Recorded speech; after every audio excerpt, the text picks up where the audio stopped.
আমার বাড়িতে গত রাতে 11টার পরে হামলা করেছে।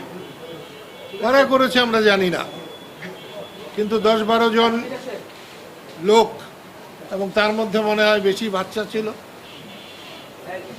ঢিল ছুঁড়েছে, গাড়ি ভেঙেছে। আরও ভেঙে যদি দেশে শান্তি স্থাপিত হয়, দেশের কল্যাণ হয়, আমি সবসময় রাজি আছি। কুঠা বিরোধী আন্দোলন, বৈষম্য বিরোধী আন্দোলনের পরে আমরা এই স্বৈরাচারী মনোভাব আশা করি নাই। আওয়ামী লীগ যদি স্বৈরশাসক হয়,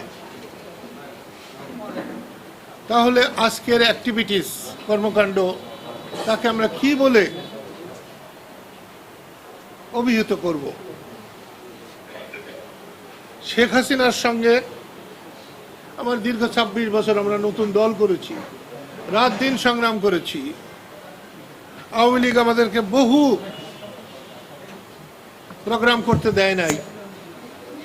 তারপরেও যদি আওয়ামী লীগের দোসর বানানো হয়, তাহলে তো আমি মনে করব বৈষম্য বিরোধী আন্দোলনকে ব্যর্থ করার জন্য, ধ্বংস করার জন্যে এ কোনো ষড়যন্ত্র কিনা।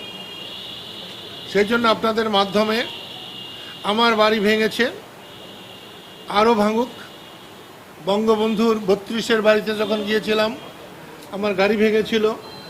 আরও ভেঙে যদি দেশে শান্তি স্থাপিত হয়, দেশের কল্যাণ হয়, আমি সবসময় রাজি আছি। আমার কাছে মনে হয় দেশটাকে অস্থিতিশীল করার জন্যে জাতীয় আন্তর্জাতিক ষড়যন্ত্রকারীরা সুযোগ খুঁজছে, এবং সেই সুযোগ অন্তর্বর্তীকালীন সরকার দিচ্ছে কিনা আমি ঠিক বলতে পারবো না।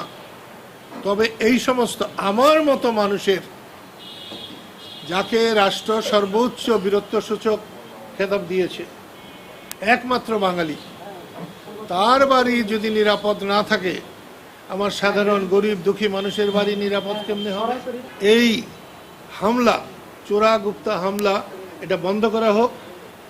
এইটা সরকারের কাছে আমার নিবেদন, এবং দেশবাসীর কাছে আমার নিবেদন যে আপনারা জাগ্রত হন, রুখে দাঁড়ান।